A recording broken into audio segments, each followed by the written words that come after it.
I'm Alexis Collins. I'm a Ballet Tucson dancer, and I have danced with the company for 6 seasons. This season would have marked my 7th season with the company. So the last time I performed on stage was spring of 2020 in March, so about a year ago now, a little less than a year. And actually the very last show, the Saturday matinee show, I performed in Concerto Barocco, and it was such an amazing experience. It was the only show I got to perform that, and I felt so lucky to get one show on stage. And it was a great one. I'm glad that was my last show before the pandemic hit. Well, my name is Casey Johnson. I just got married like a little bit ago, so my last name was Casey Myrick, now it's Johnson. And I'm a dancer with Ballet Tucson. So when I first found out that we weren't gonna have any live performances, it did not seem real, it didn't hit me. And I think that was most of the dancers, because we were all like, oh, what do you mean? It's so wild. And then I think after everything like actually shut down, it started to be like, oh my gosh, so what are we gonna do? And we kind of had like some hope a little bit early on that we might get to start, like later, possibly in the beginning of like 2021. That obviously has not happened due to the situation with COVID still. So it was definitely like a devastating blow. In a lot of ways, it's especially extra for dancers, just because we already have like such a limited career span. To have like an entire season taken from you is like, oh man, that's like, like 4 or 5 different things that like I'll maybe never get the chance to do now. My name is Sarah Wilkerson. I'm a ballet dancer at Ballet Tucson, and this is my 2nd season. So when we found out that we weren't going to have a season this year, I was shocked. I kind of saw it coming with how bad everything has been in the US, as well as I had seen a lot of other companies as well give notice to their dancers and also their community saying, sorry guys, but we can't have a season this year. And when Mary Beth sent us that email, it definitely broke my heart. I mean, I've been a ballet dancer since I was 12 years old, so I've never had this kind of break before. And in some ways it's been nice to see that I miss it so much, but it's definitely hard, and ballet is a really difficult career to get into, and this was going to be my first season as a corps de ballet member, which is basically the first year that you're the first full company. Last year I was in a senior apprentice here, and I got to do a lot of great roles and everything there, but it's a big deal to be like, okay, I'm finally in a company, I've made it, I'm here, as a full-time member, not just like, okay, like, yeah, you're a part of the company, but not quite. You're not quite ready. This was the first year that I was gonna get to, be like, okay, I'm here, I'm Sarah, like, I like it, like, they like me, I fit in here type of moment. And so having that like ripped away in a sense was definitely really, really hard. And hopefully I'm sure I'll get to experience that again. But it was definitely a difficult moment. And it's like all of us, this is our dream. We don't do it for money or couture or the fame, because we don't get any of that. We do it because this is something that we love so dearly that we can't live without it. So not being able to do it this year has been like really, really hard on all of us for a number of reasons. After the Saturday matinee show, we came in for our warm-up class for the Saturday evening performance, and we'd all done our hair and makeup before class, and we went into class, and we were actually doing, I think we were in dégagés or somewhere in mid-bar, and Mary Beth came in and gave us the news that our show was not going to happen that night, that due to COVID, everything was shutting down. The University of Arizona campus was shutting down, and so we would need to be out of the building in an hour, which was pretty wild. It was pretty surreal. There were some girls and some men who were retiring at the end of the season, so there was a lot of emotions of some people crying, some people just in shock. It was really, I think I was just in shock that that was happening, that we all had to pack up and get out. And we all just like gave each other the biggest hug, and we took one last selfie in the studio, and yeah, packed up and walked out. I guess one of the biggest things I remember was leaving the theater with all my bags and kind of just amazed that it was happening. And there was an older woman who was coming to see the show because it was only about an hour before showtime, and she'd been dropped off by a bus from the community she lives in, and was walking up to the theater.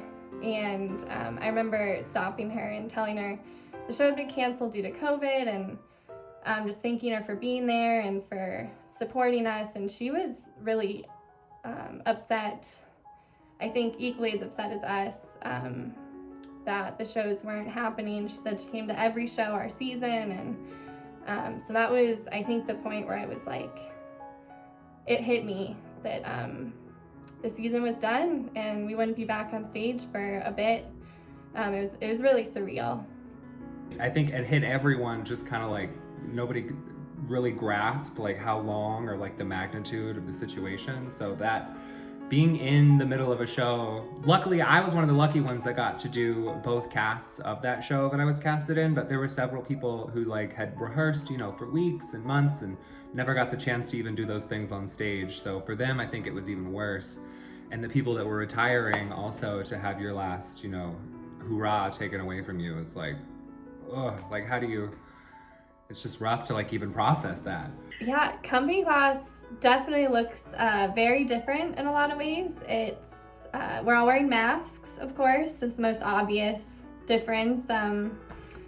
And then we have a sign up where we go on the line to Sign Up Genius, and only 10 people are allowed at a time in the studio, which is different because usually we'll have our whole company in the studio with 20 to 30 people.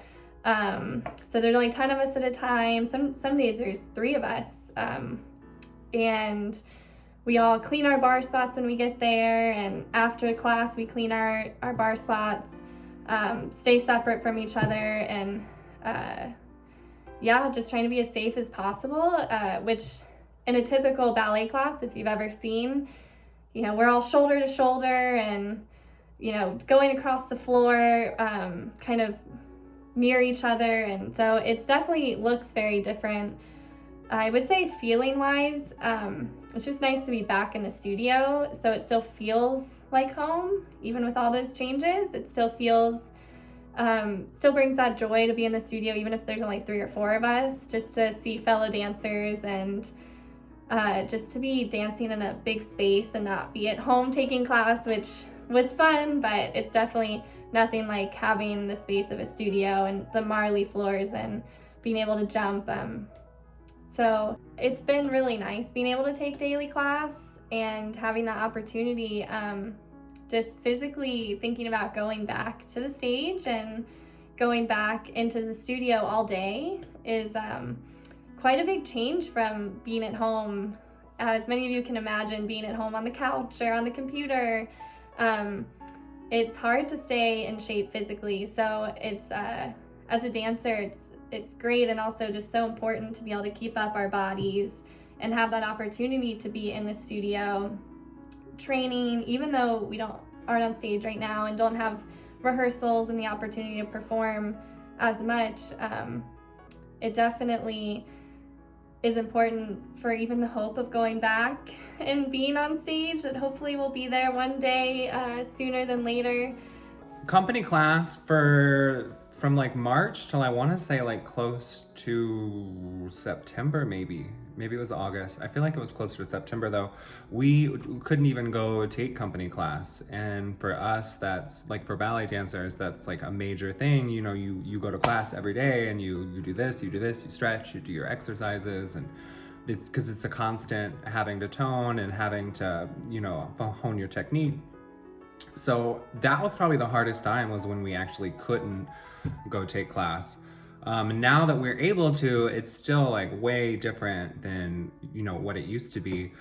We used to have like freestanding bars that were sort of all over the room, and the room would just be filled with people, and now we don't have any of those. It's just, you know, around the wall and super spaced out. We also have to wear masks, which is one of the harder challenges, I think, is just having the stamina of the mask on there, some things it's not like as big of an issue, but anytime you start doing, any grand allegro or big jumps or anything that's a lot of moving fast and big, it quickly gets difficult to breathe. So I'm hoping the silver lining of that is that we'll have great stamina when we get through all of this. But class it's totally different than what it used to be. Hi, my name's Justin Carroll. I am the Director of Operations with Ballet Tucson. There was a lot of happenstance involved with my becoming the Director of Operations at Ballet Tucson. I started as a dance dad. My daughter Mackenzie has been with Ballet Arts, which is the schoolhouse component of Ballet Tucson. She's been there going on 7 years now. And when the prior company manager left the position back in January, they were looking for folks. They'd actually been looking for people to fill the position for a while. And I kind of have to lay the blame a little bit at Nancy Cosby's feet, because she's the one who sort of roped me into considering the position. We were kind of joking around about it backstage during the Nutcracker in 2019. And I kind of half-jokingly said, well, maybe I should put an application in. And she looked at me dead serious and said, you know what, that's a great idea. And I thought, well, wait, that wasn't my intent. But the more I thought about it, and the more I ruminated on it, and thought about how great the organization was, how great it's been to be involved with it as a parent volunteer, and watching Mackenzie grow up through the ranks of Ballet Arts, and then also seeing the performances, so many performances over the years, the quality of the presentations, the programming, just everything about the organization, I really came to appreciate very quickly. And after talking about it with my wife, we thought it would be a great move to be involved in this capacity, and it's something I went for, and thankfully the board of directors saw fit to bring me aboard, and I'm very grateful for it. My name is Nancy Cosby, and I'm treasurer of board of directors of Ballet Tucson.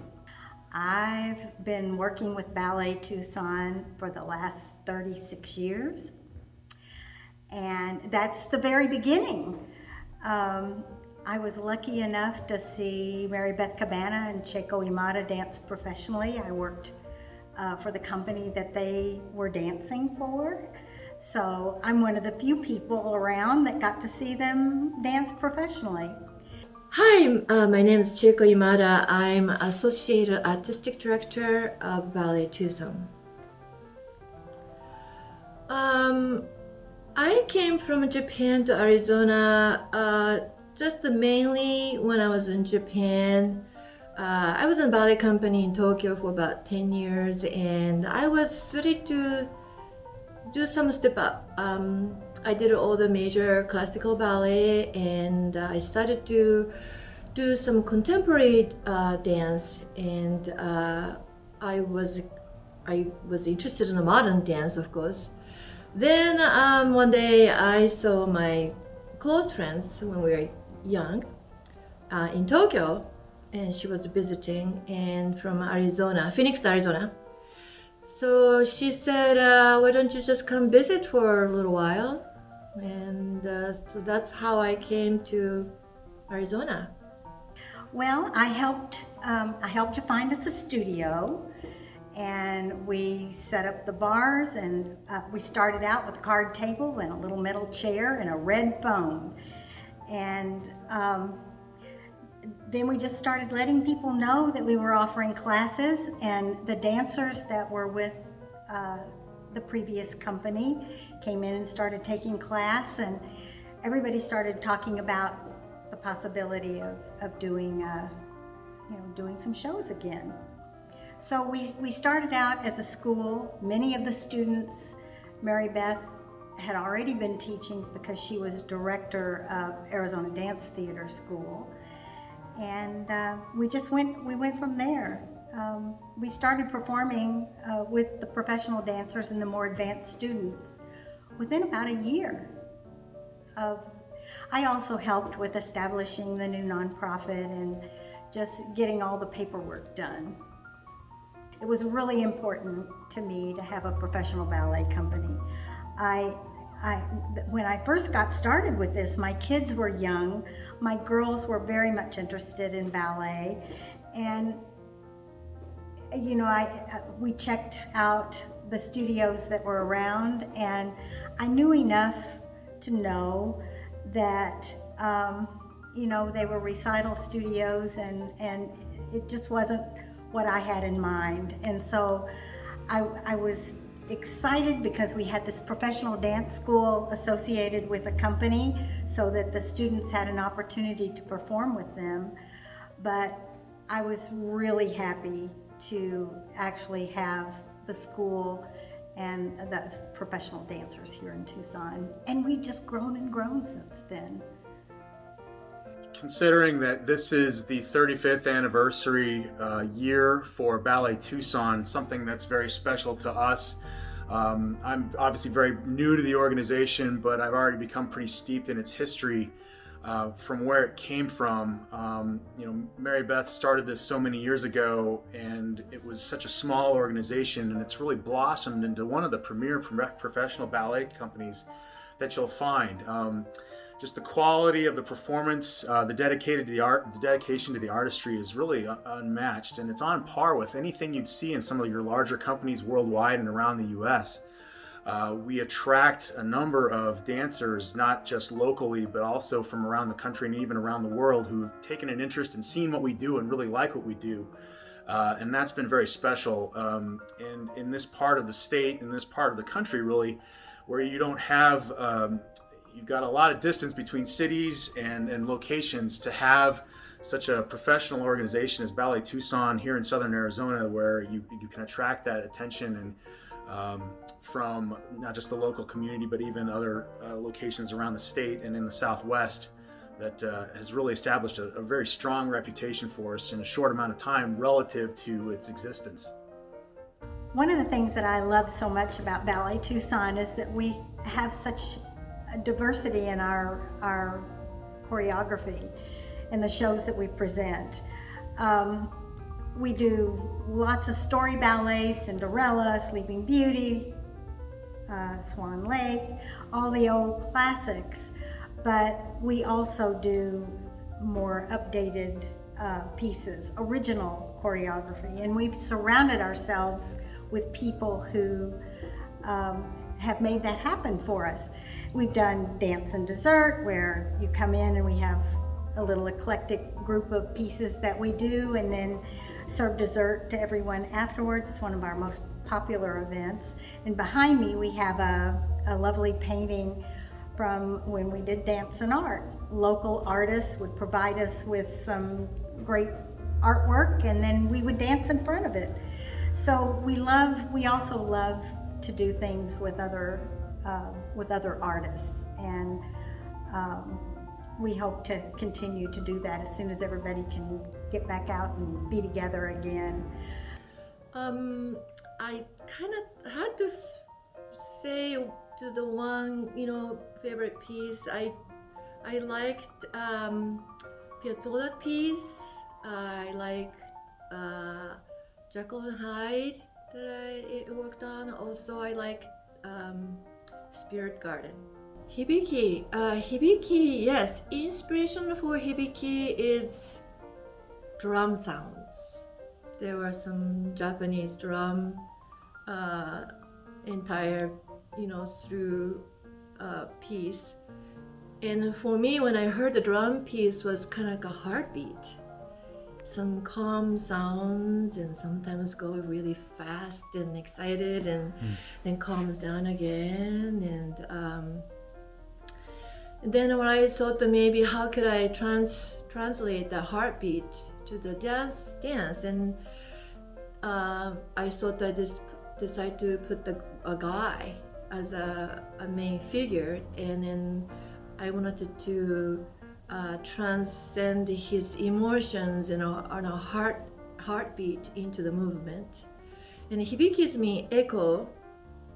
And then I also put about 8 lady dancers around him. So whatever he felt, the emotions was a heartbeat, and all the ladies was kind of echoing his emotion through the drum. Door piece was also influenced by music. I used the first time, not maybe the first time, but I used a South American song, and it was very different music that I've heard, and very casual, relaxing, and I wanted to do something fun, so I decided to do a duet,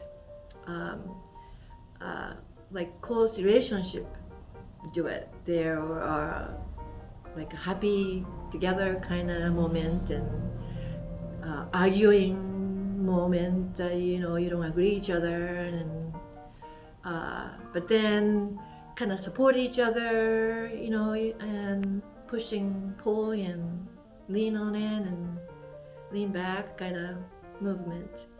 And all the trouble at the very end is still, kind of love each other kind of ending. So ended to be kind of comical, because relationship can be very comedic. Yeah, bossa nova piece was also fun actually. That's all couple relationship piece, and they kind of like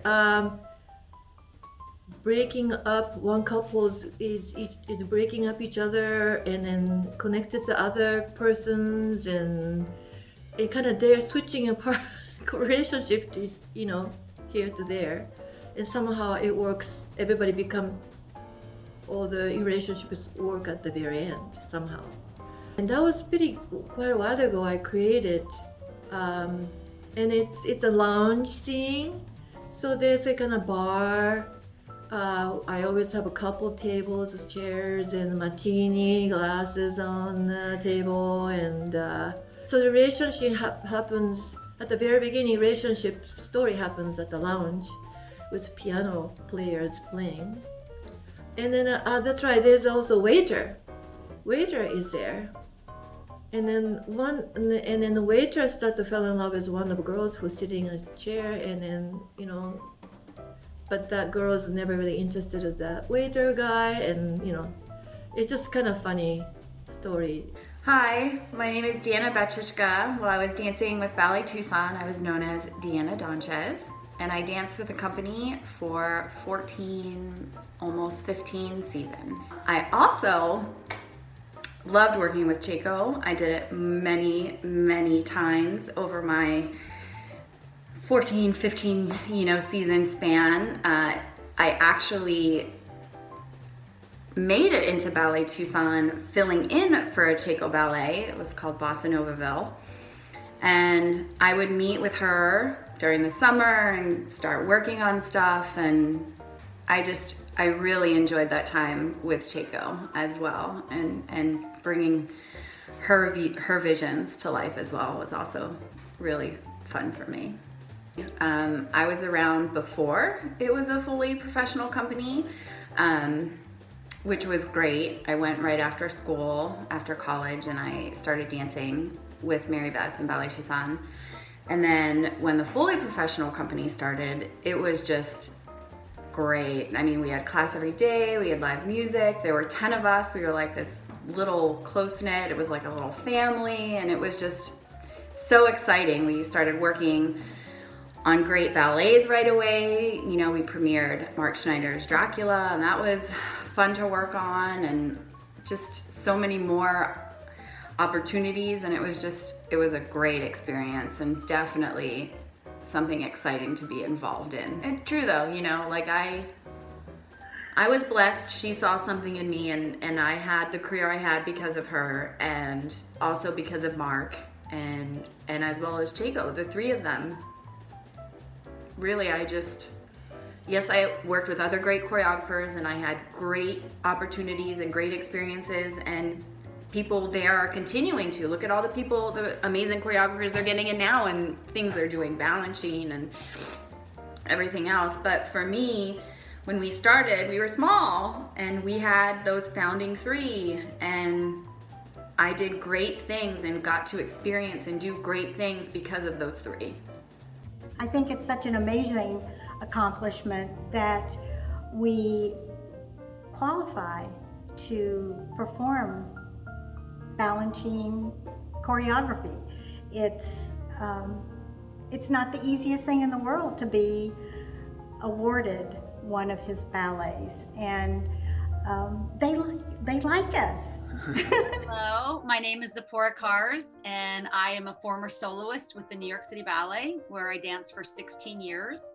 And today I'm a repetiteur for the George Balanchine Trust. So I stage the ballets for companies all over the world and schools and universities. I immediately fell in love with Ballet Tucson.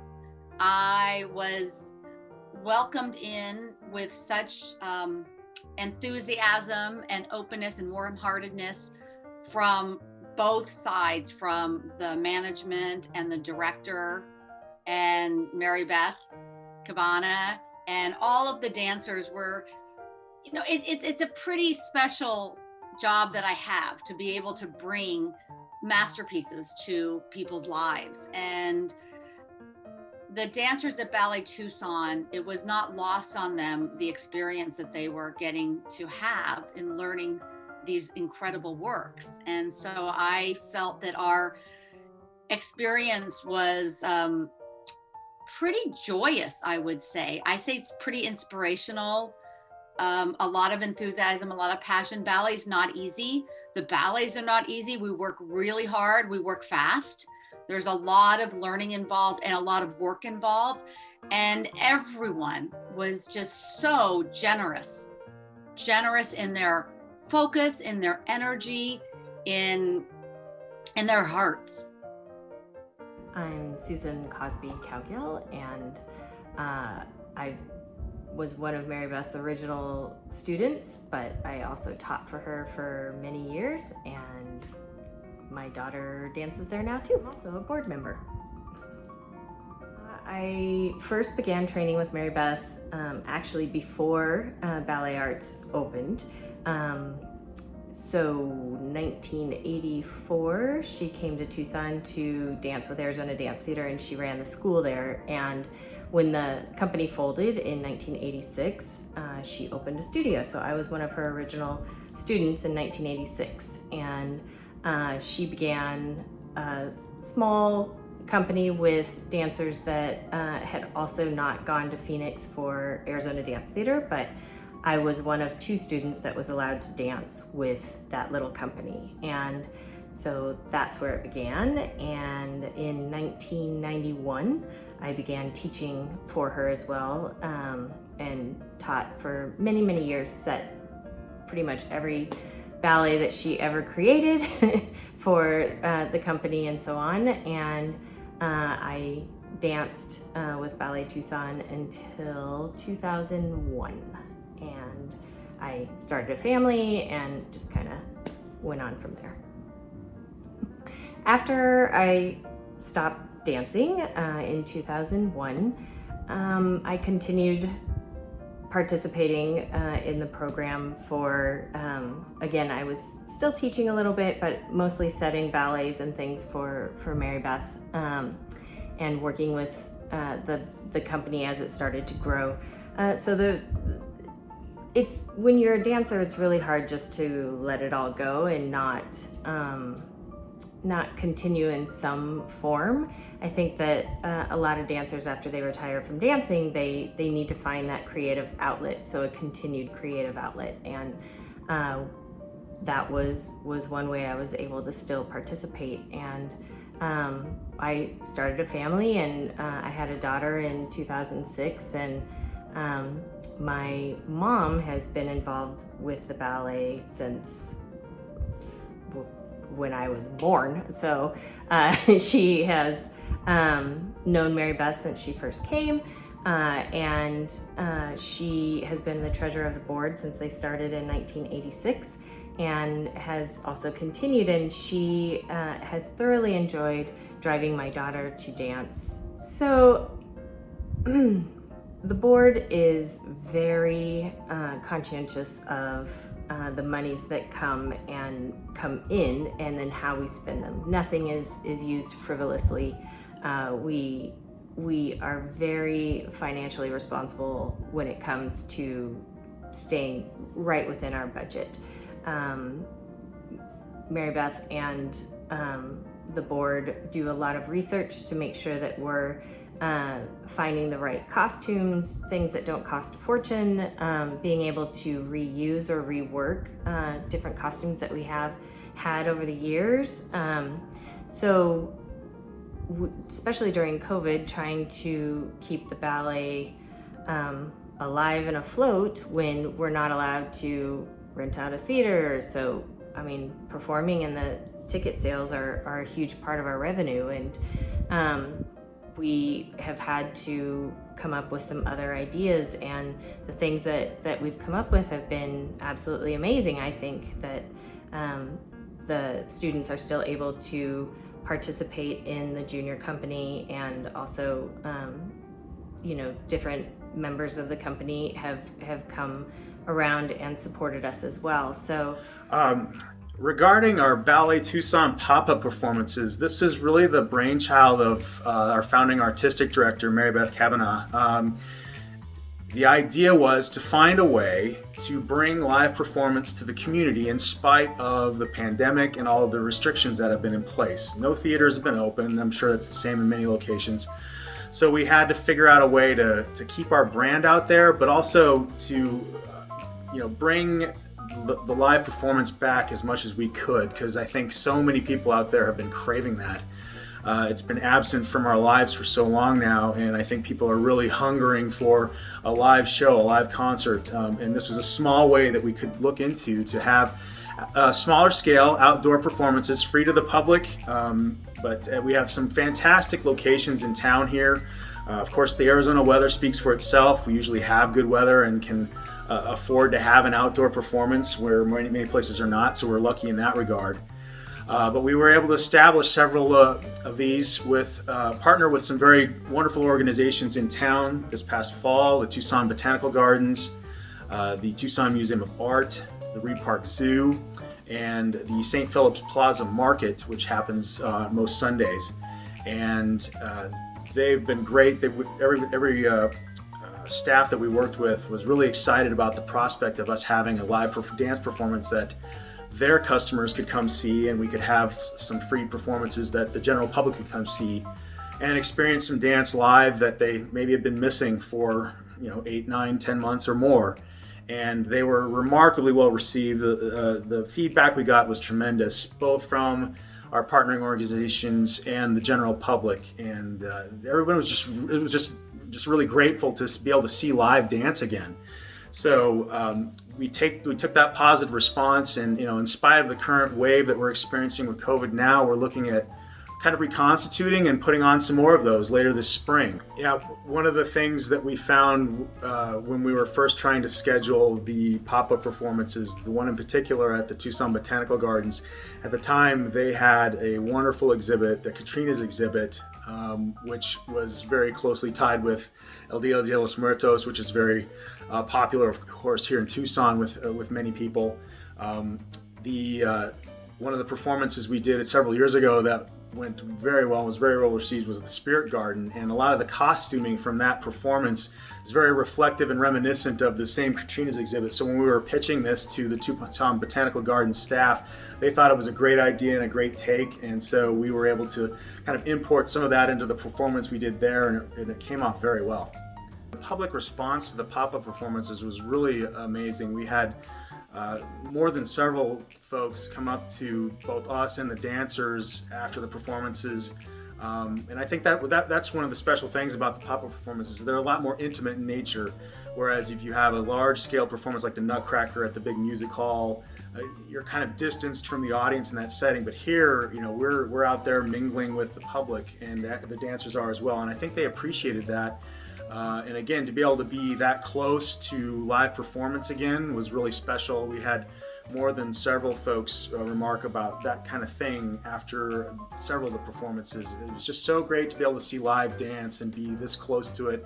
We really appreciated the chance to be able to see you guys again, and hope we get to see you again in the near future. I think one of the more unique things about Ballet Tucson is the continuity we have and the connection with the community that we have. And I think that starts with Mary Beth and all the relationships that she's been able to forge through 35 plus years of doing this, from starting the schoolhouse, ballet arts, teaching students, and then establishing this professional company that was just this fledgling organization not that long ago in the grand scheme of things, and having seen it grown to what it is now, which is a legit, full-blown professional ballet company that whose quality I'd stack up against many other companies of higher repute. So that's been terrific, and I think the staff there, from both the company side and also the schoolhouse side, you've had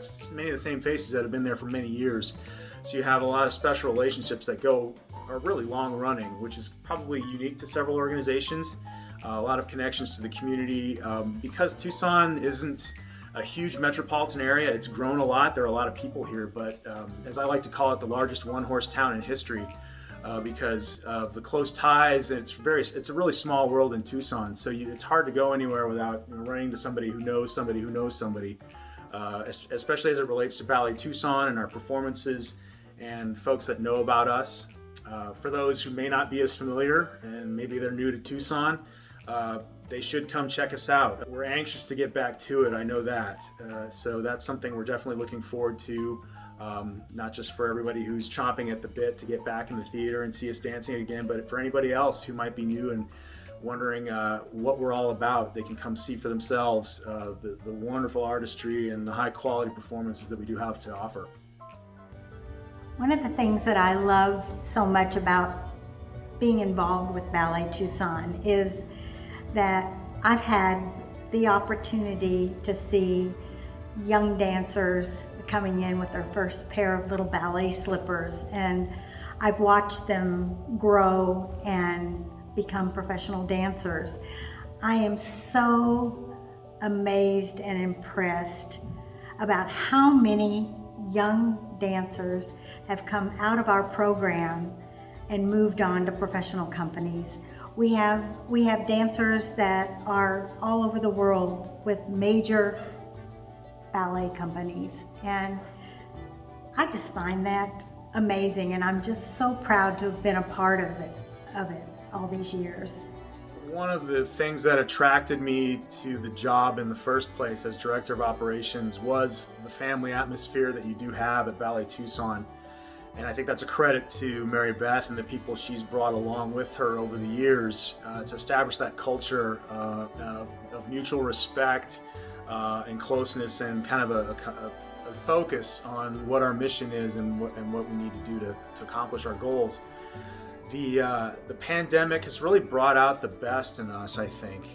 And I know a lot of organizations can say that, and that's terrific, but in our case it's no different. A few months ago, as recently as last summer, things were looking dire, as it was probably for many arts organizations, and many businesses, and so many have been tragically lost in the course of events over the last year. We've managed to stay afloat. I think that's a credit to the folks that back us financially and otherwise, and it's also a credit to Mary Beth and the staff of folks who want to grind it out and want to make it work and want to stick to it because we believe in what we're doing, and we think the community still believes in what we're doing as well. And I think that's shown itself through our pop-up performances, the feedback we've gotten from those, and people are clamoring for more. So with the struggles we've had, I tell you, I think it's brought us closer together and really focused our efforts to make sure that we can kind of see a light at the end of the tunnel now, and that's really been gratifying considering how dicey things have been for us over the last 6 to 8 months, and to know that we do look towards a really bright future with what we can bring back to the stages is really exciting and really emotional in a lot of ways for, I think, all of us. I want to personally thank everyone who is supporting Ballet Tucson and will continue to support them. I hope I can keep coming back and working with this amazing company and watch it grow and develop and get to share with audiences the brilliance of the ballets, of the artists. It's just it's a very moving experience to be able to be involved in watching Ballet Tucson blossom. And I really feel that in this time, Ballet Tucson is blossoming. It really is. So I would love to say thank you all so much for standing behind Ballet Tucson during this last year, the crazy year that it was. The fact that we're still here we're so excited. We're so proud that we've been able to work together, work with the community in order to keep our dancers going and to keep things alive. But we continue to need support from the community, from the businesses out there. We would really appreciate anything that you can do to offer your continued support to Ballet Tucson. Supporting the arts, so important. They were my life. They're a lot of people's lives. They're a way to live vicariously through people, because some people want to be ballerinas and can't be ballerinas, so they go to the ballet and they live vicariously through watching these ballets or these performances or going to a museum or listening to a concert. And without them in the world, it would be such a sad place. It's a place to escape. They bring you peace, they bring you joy, they bring people together. There's so much love around them, and the world without the arts would just be so sad. And the world without Ballet Tucson would be even worse. I mean, it's a little company that's grown. Every year it grows and grows and grows, and I supported it while I was there. I still support it, personally, financially. You want to see it grow, you want to see it continue to develop. It's such an important part, especially even in Arizona. It's the caliber of the productions they produce, the costumes, the hands-on approach with everything, an artistic director that's so involved and will only give the best. And now they're bringing in even more choreographers and expanding even further out. Our little Ballet Tucson that was just a pickup company and then a company of 10 is now tons of people, and almost everybody knows about them. And I will continue to support them for the rest of my life, and I hope that other people will see the little jewel that is in Tucson waiting for them and feel that they want to support that as well, that little family that is thriving in all of this. And that would just be something amazing to see, that the ballet can keep going because of all the backing and the support, both financially and any other way possible, donations. It would just be a dream.